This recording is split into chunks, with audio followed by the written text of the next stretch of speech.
Yeah. The B.A.R podcast. Biblical and reform, let's go. Yeah, welcome to the bar. Come on and pull up a seat and open up your Bible. What a wonderful feast. The living bread, and we're discussing what it means for the streets, the inner cities, and the burbs, and every person we meet. That's where we challenge worldviews that we hear from world news. In light of the scripture, yo, we are here to serve you. We're your source for resources to help you on your way as you battle mean forces. Yo, this is for the people who can see the importance of sound theology and the scripture that support it. Yeah, this is for the truth lovers, biblically reforming, preaching Christ to the nations. Yeah, the nations. Welcome to the modern Reformation. Yeah. Hello and welcome, David Gibson. Hi, David. Nice to be with you today. Nice to be with you, David. Thank you for taking the time. David, tell us everything we need to know about you in 60 seconds. 60 seconds. Well, I'm married to Angela. We live in Aberdeen in the northeast of Scotland. We have 4 children, and I'm from Belfast originally, Northern Ireland. Angela is from London, and somehow we ended up at the opposite end of the country from her family, right up in the northeast of Scotland. 4 children born here. When we sat down last Saturday night to watch Ireland absolutely hammer Scotland in the Rugby World Cup, my 2 sons are supporting Scotland, and it's a terrible moment, you know. So that's what you need to. I've got I'm Irish, Angela's English. We've got Scottish children. I'm the pastor of Trinity Church in Aberdeen. I've been with this group of people about 20 years altogether. Since we moved here, and yeah, that's who I am. It's what I do. Very good. You might have to actually explain what rugby is for the American listeners. It's basically a better version of American football, right? That's right. It's American football played by harder men. They just don't wear the pads. Yeah. Yeah, that's right. Yeah, very good. David, how and when did you become a Christian? So I was really privileged, and I feel this more and more the older I get with my own children. Really privileged to grow up in a Christian home with parents who know and love the Lord, and they were missionaries in Tanzania and East Africa. So after I was born, we moved out there, and the first 8 years of my life were with my parents working with MAF, Mission Aviation Fellowship. So I don't really ever remember a time. I don't remember a time of not being exposed to Christian things.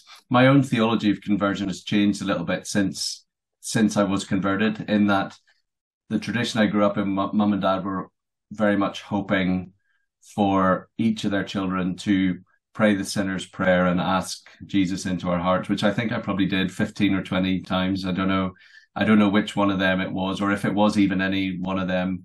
I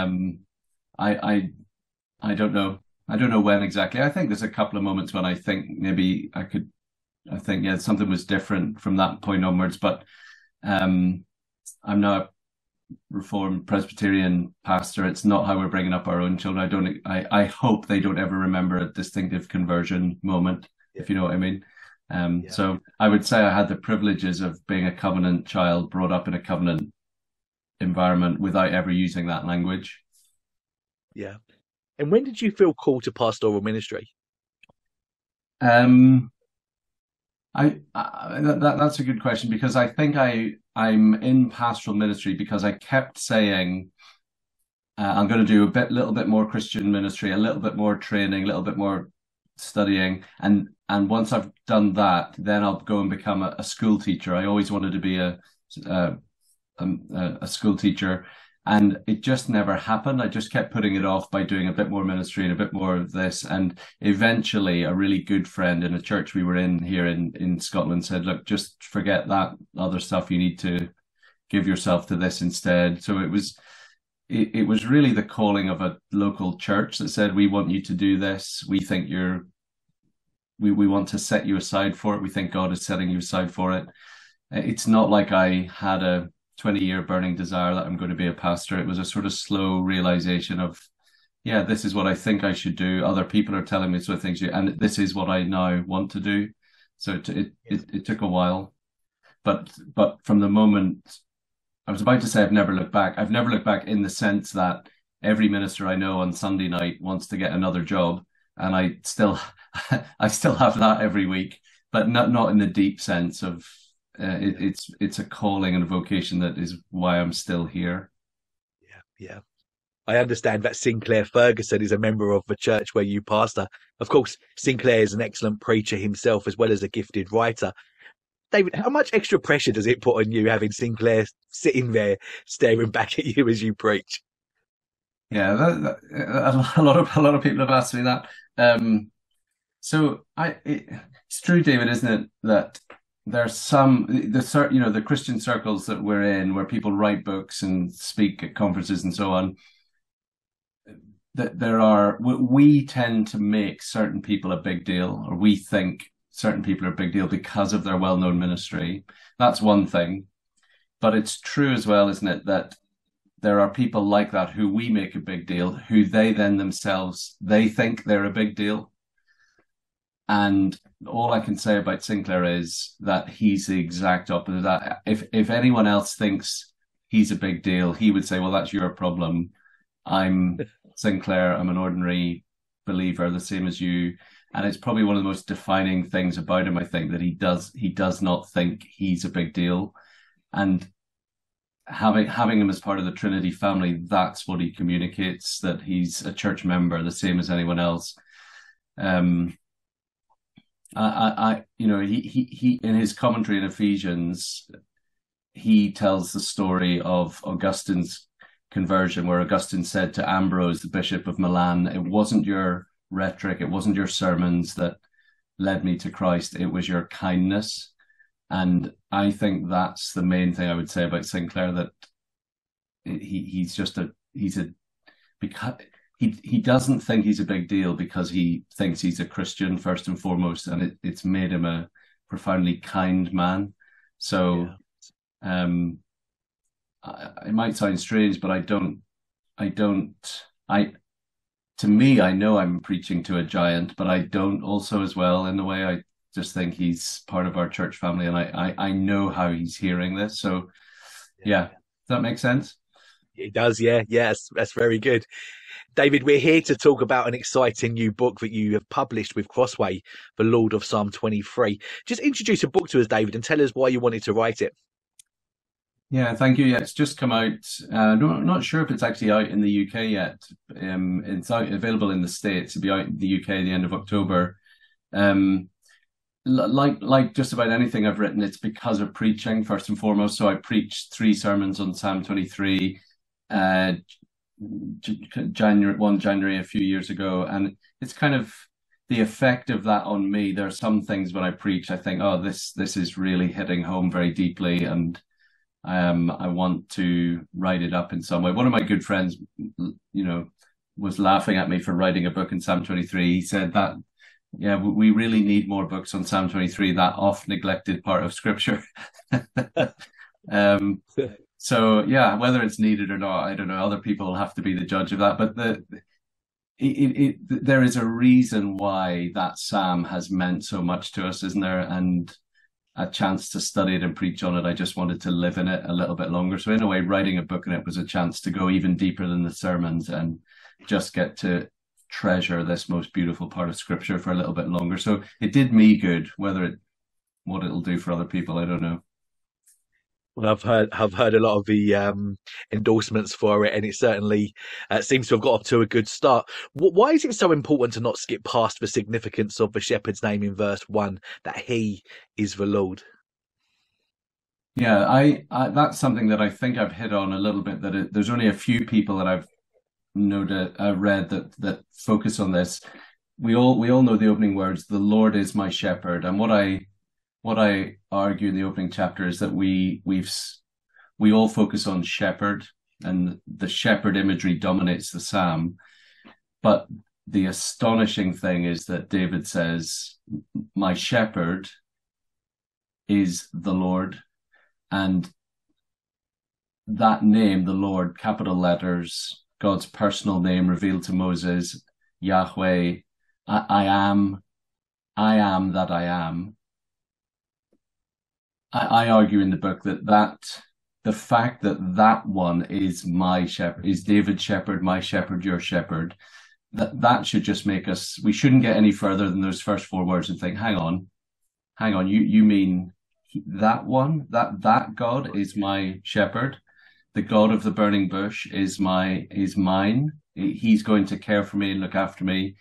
And that self-revelation of God, that designation of the shepherd being the Lord, means that everything that is true about the self-existent, eternally self-sufficient, divine being who needs no one and whose own life is caused by no one.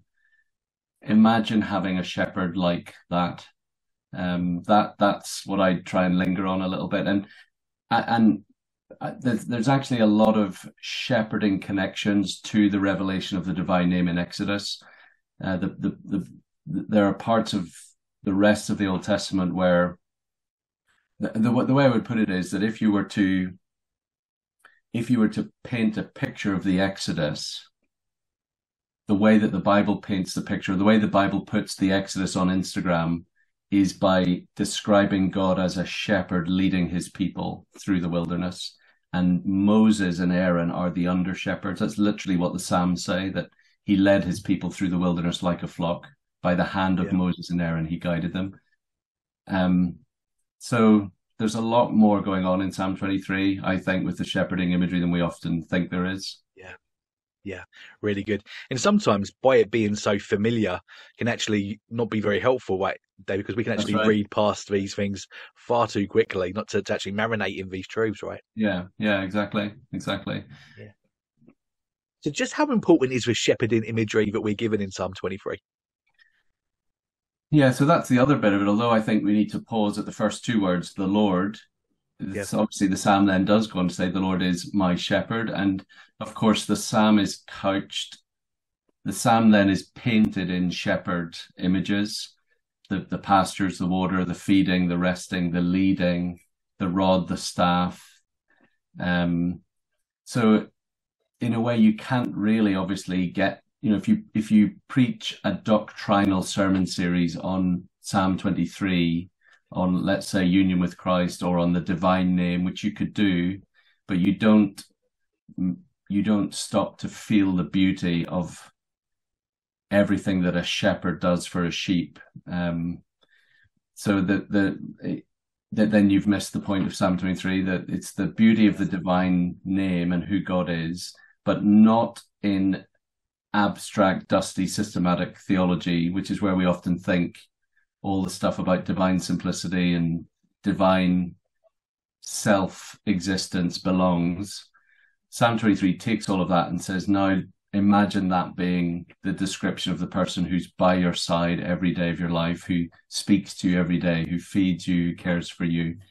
And what I think Psalm 23 does is it blends shepherding imagery with hosting imagery, and really beautifully. So in the ancient Near East, shepherds and hosts were both meant to be entirely responsible for your care. If you were a shepherd, you took care of everything for your sheep. If you were a host, when the guest comes to your house, you took care of everything.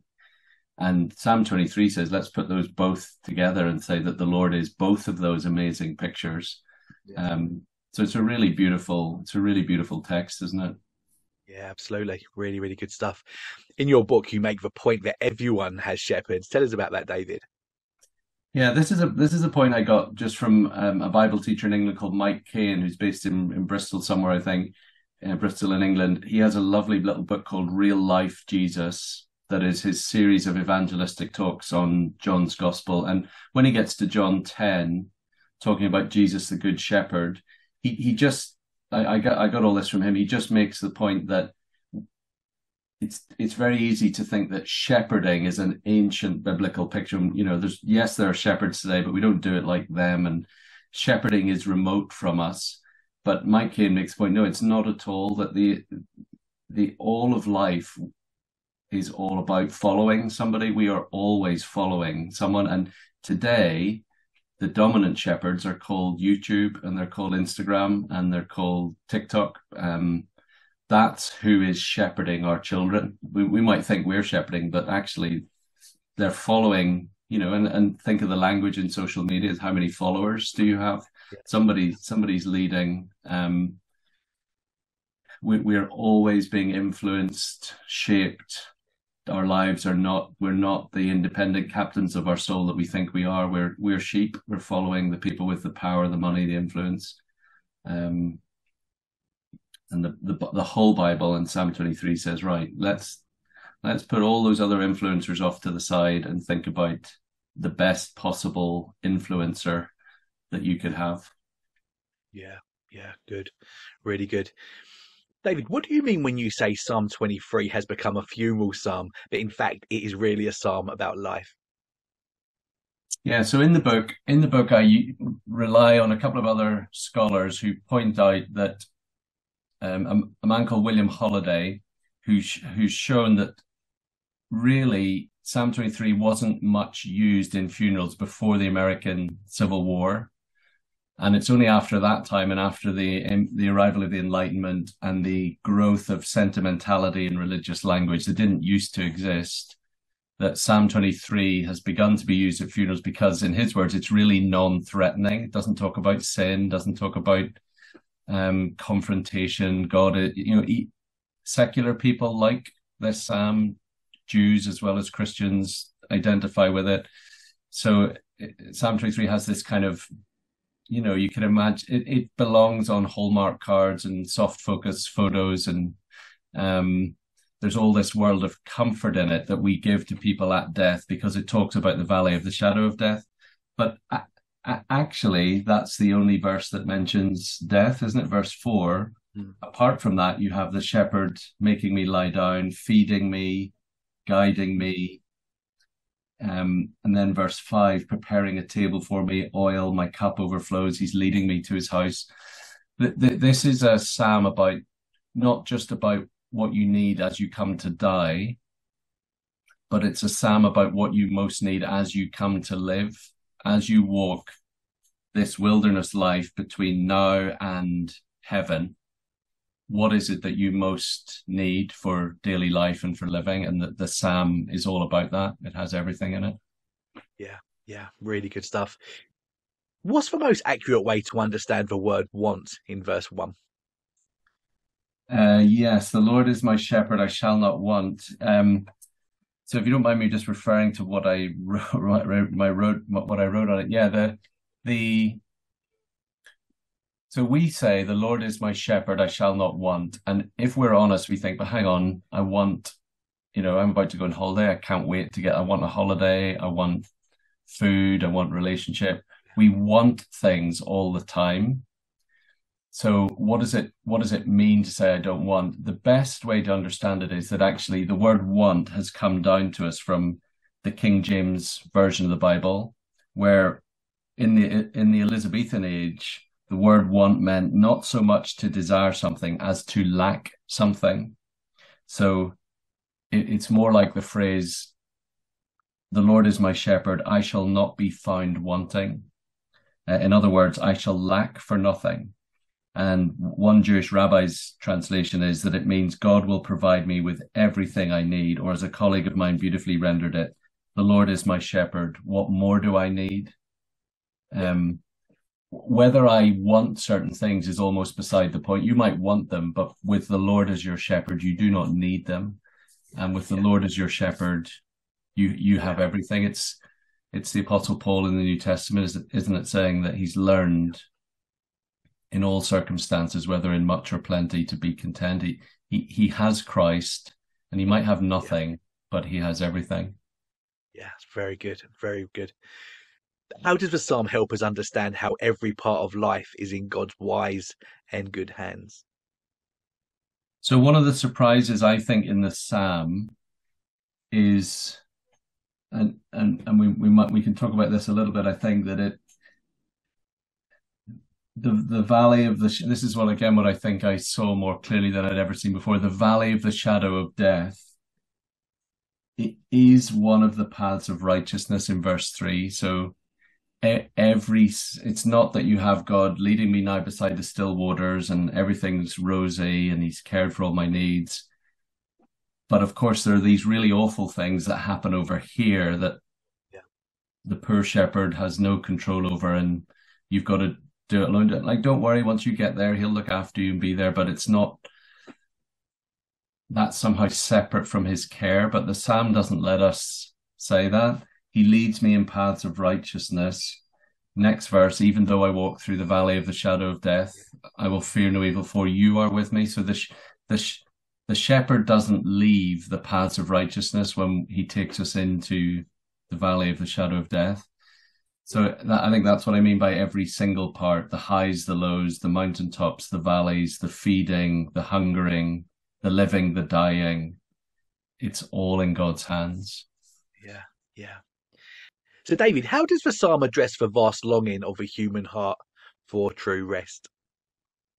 So I think this is why the psalm has become so universally popular. It's such a good question, David, you're asking, because there is just something about Psalm 23 that does do that. It does address the longing for true rest. Mm. And the psalm does it so beautifully that it's actually quite hard to explain why it's doing that and why we're drawn to it so much. What I try and argue in the book, which is a quote from a Jewish scholar who says this. He says, God's world, and I think this is the opening language of the verses of the psalm, verses 1 to 3. God's world, decorated in blues and greens, calms us, gently bathing our eyes with quiet, low-intensity colors. We spend so much of our lives in a man-made environment with artificial lighting and artificial cooling and heating. We're surrounded by bright neon signs, color television programs, that when we get a day off, we instinctively feel the need to find our way to God's world with its more restful palette. So why do people go to lakes and beaches and mountains and for holidays? He's arguing it's because there's something. God has built the world in such a way that there's something restful about nature that our soul understands. But what Psalm 23 does is it says, yes, so that lovely feeling that you have on a holiday, or you want to be in the world, out in God's world, it's just a pale reflection of the longing that you have to be at perfect rest with God. There's a reason why when God made the world, it was a garden before it ever was meant to become a city.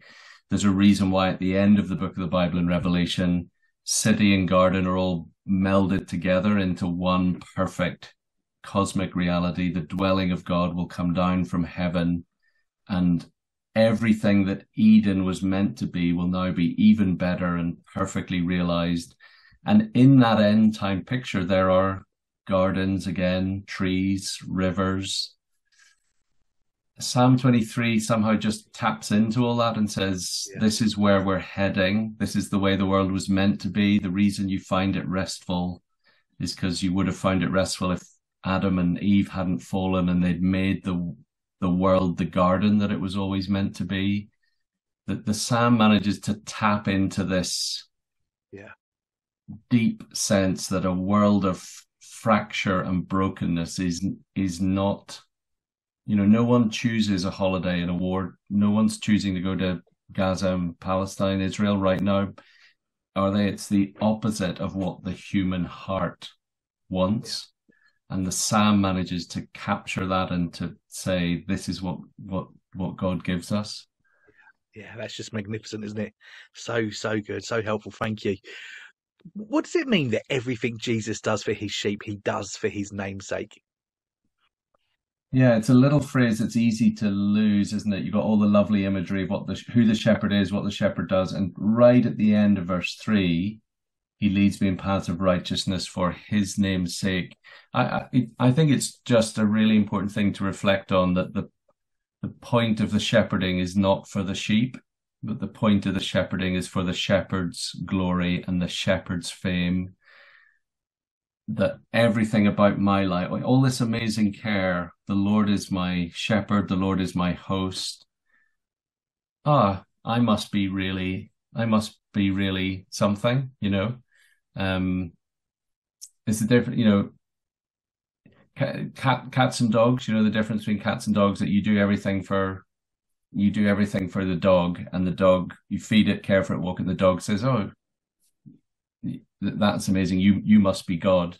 you do all the same things for the cat, and the cat says, "Oh, that's amazing. I must be God." Right. And human beings, I think we are innately cat-like, that we think we're something, we think we deserve things, we think, look what God is doing for me. And yet, if as you see what the Lord the Shepherd does, you elevate yourself beyond being a creature, when you realize that what the Lord does for us is also sometimes to take us lower than we ever thought we could go,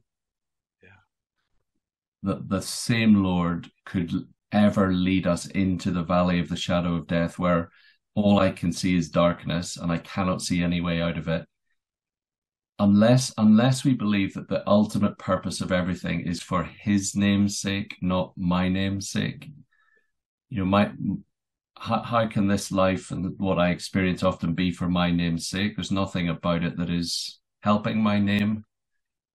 And actually, you learn from the Psalm that the mountaintops, the valleys, every single bit in John Piper's language, every single bit of it is for his fame, not my fame. And it's a profoundly helpful thing that God has stapled the honor of his name to his people so closely that what happens to them will ultimately be for his glory, not our own glory. Yeah. And that's such an important message for us to receive, David, isn't it? I mean, the volume of so-called Christianity in the Western world is man-centered. It's the prosperity gospel. It's all about us flourishing. It's all about man. Yeah. That can be so dangerous, can't it? Absolutely. 100%. Yeah. We've taken our eyes. I was doing some teaching on this the other day and was saying to students, if you advertise, let's say, a Saturday night one-off talk or a series or something for your church people, and you said, we're going to study the doctrine of God on Saturday nights for 6 weeks or one-off, whatever, or we're going to do 6 weeks on how to have a happy marriage, which one would be most signed up for? Now, it's not wrong to do the happy marriage bit. That's just as much a part of the Bible as anything else. But our appetite for God is weak, and our appetite for what works and what makes my life better is strong, isn't it? Yeah, so true. David, is there any significance of the psalmist's choice to use the word walk in verse 4 as opposed to run or to hurry, for example?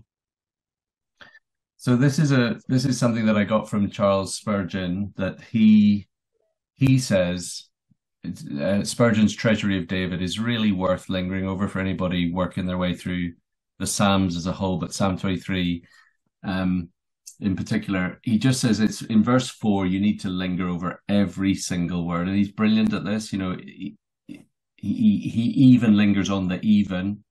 And one of the words that he lingers on is the walk. And in Spurgeon's kind of phrasing, this isn't exactly what he says, but it's effectively what he says is what kind of person in their right mind walks through the valley of the shadow of death? That's the bit we get.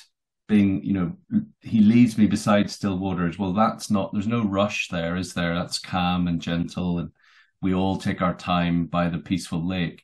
But when you go through the valley of the shadow of death, you speed up, you're looking over your shoulder, you're checking your watch, you're looking ahead, counting down the time on the clock. But Spurgeon says, here's a sheep walking through the valley of the shadow of death. What kind of person does that? And he says the person that does it is the person who really knows and believes that the Lord is with him, so that the child will run through the dark corridor to get to it. But if mum or dad are with them, they walk. The child sleeps in the house at night time because mum or dad are there.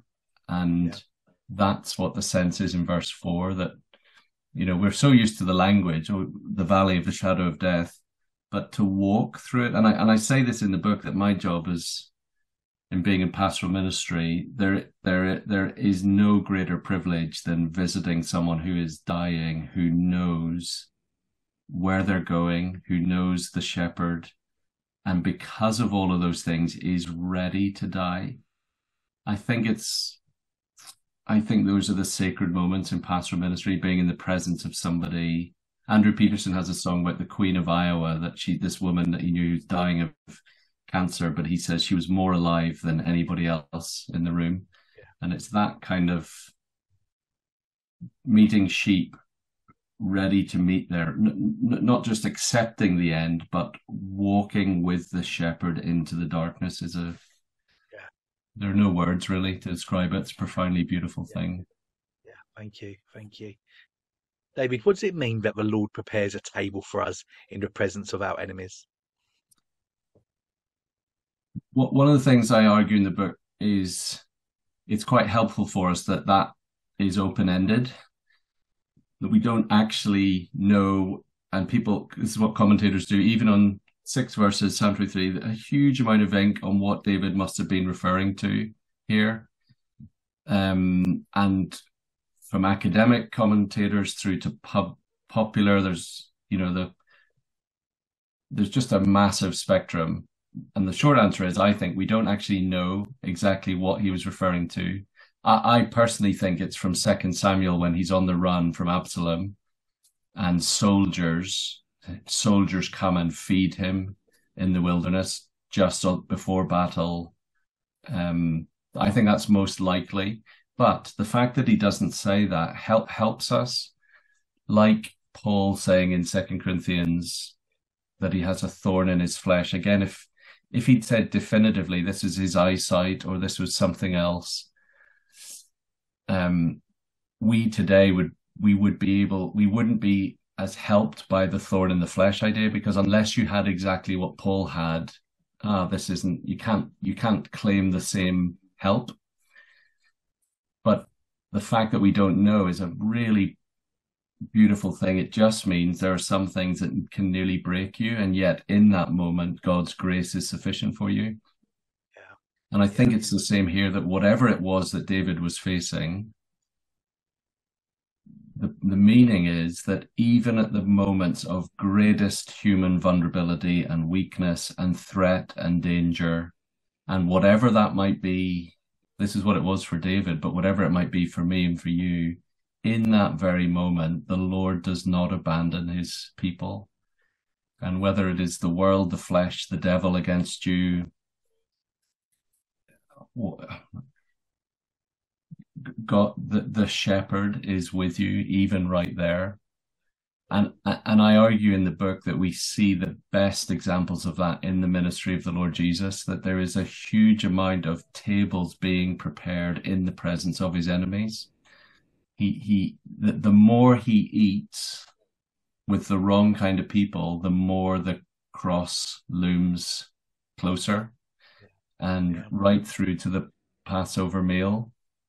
I mean, what an amazing table spread in the presence of his enemies. A friend who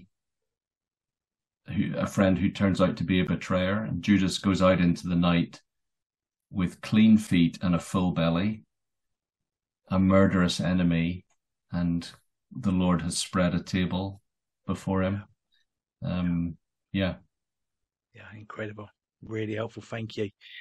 I know you've mentioned at the beginning of our interview that you've taken the time to preach through Psalm 23. David, I just wondered, how important is it that the preacher makes a distinction between those listening that believe and those that do not? I think it's really important, and because you see this, it's an awful thing and I've had to take several funerals of unbelieving folks where they want Psalm 23 read, and because the words are so known, they're giving some kind of comfort to people, the comfort of nostalgia, the comfort of church memories, the comfort of something, but they do not know the shepherd. Yeah. They're not able to say, the Lord is my shepherd. And again, I say this in the book that, the job of the pastor, I think, in different forms, in different ways, and in preaching, is to say to people often, is he your shepherd, and where are you with this shepherd? Psalm 23 is not as comforting as people think it is. Of course it is, but it also has the challenge of, well, if you want this one as your shepherd, are you happy to say that he leads you into valleys as much as this funeral that we're at today, do we really believe this is the Lord's doing? The Lord gives, the Lord takes away. Oh, it's only believers that get that. It's only believers that realize the funeral of the loved one is a time for reverent, mute awe that the Lord did this. And Psalm 23 says that to us, helps us with that. Yeah, so helpful. Thank you, David. David, we're going to take a very quick break before returning to hear you answer the 3 signature bar questions. So, David, as you know, every single guest that comes onto the bar gets asked these 3 very important questions. Are you ready? Yeah. Question 1. What kind of music do you listen to? I listen to the 2 opposite ends of the spectrum. So when I'm sitting in this lovely room that I don't know if people can see it or you can see, I'm in a study, beautiful luxury man cave with all my books around me. I listen to all sorts of classical music. That's what I love having on, all different types. I run the park run on 5K run on Saturday mornings with one of my boys. I go to the gym, and there I'm just not going to tell you what I listen to. I listen to absolute rubbish. So pop music from the 90s. That's what I listen to. So yeah, highbrow and totally awful lowbrow. That's what I listen to. Very good. Next signature bar question. What book or books are you currently reading? So you probably can't see them, or this is only podcast. People won't hear this. Up on my shelf behind me, I've got, I'm about to go on holiday for 2 weeks, and I'm taking with me Samuel James's new book, Digital Liturgies, published by Crossway. I'm taking Rosaria Butterfield's new book, 5 Lies That Christians Believe, or what's the title of it? 5 Lies of Our Anti-Christian Age. That's it. And we've got 4 teenage children. I'm taking Paul Tripp's book, Age of Opportunity, on raising teenagers. So that's currently what I'm about to start reading. Yeah, very good. I'm reading as well. I should mention as well, I saw that you had on your podcast Jonathan Landry Cruz not long ago on the fruit of the Spirit, the character of Christ. I'm reading that because I'm preaching on the fruit of the Spirit, and I'm really loving that. That's a really lovely book. Excellent, isn't it? Yeah. Really. And last signature bar question: what podcasts or sermons do you listen to? Well, obviously, apart from B.A.R, which surely everybody says that, do they? Me too. Yeah, I listen to as much as I can. To be honest, probably the kind of things that many of your listeners listen to. I've been enjoying Sinclair's recent podcast that he's done with Ligonier, like 5 minutes a day. I've been enjoying that. I listen to, I don't know, anybody and everything. John Piper, Don Carson. I listen to a lot of Kevin DeYoung at times. Alistair Begg. Yeah. Wonderful. All good men. David, thank you so much for your time. I really enjoyed speaking to you. Really enjoyed reading your book as well. We're going to make sure that there's a link to that in the description. But I was going to ask you, actually, the sermons that you did on Psalm 23, are they on your church website? They're on our church website, and there's 2 forms of them. You can go to our Trinity YouTube channel. That's where you'll see them, and you'll see 3 sermons there on Psalm 23 that were the original sermons that led to the book. And then last summer, our denomination that I'm in, the International Presbyterian Church, we have a summer conference every year called Catalyst in Ealing in West London. And I gave 3 talks, 3 expositions there on Psalm 23, which are more of a blend of the original sermons and the book. And they're also on the YouTube channel, so you can get the same sermons in 2 different forms. Excellent. Well, I'm going to find the links for those, and I'll make sure they're in the description wherever you're listening or watching this interview as well. David, before we let you go, please take a moment to let us know your closing thoughts, and also let people know how they can follow you on social media. Well, thank you. It's been a real privilege, Dave. I've loved being able to talk to you. I'm really grateful for your interest in the book. In terms of closing thoughts, all I'd want to do is commend Psalm 23 to people. If you find my book helpful, wonderful. But like I joked at the start, there are so many things out there. So find something good on Psalm 23 and marinate in it. Let it do its work in you, in your heart and mind, and you will come to know and love Christ better and more through it. Social media? I'm on Twitter, David N Gibbo. I'm on Instagram. Find me, say hello. Yeah. Yeah. And I'll find the links to those, and they'll be in the description below as well as the link to this book. So make sure you check that out. David, thanks again. Enjoy your holiday tomorrow. Thank you very much for your time. Enjoyed Thanks being so with much you. for having me.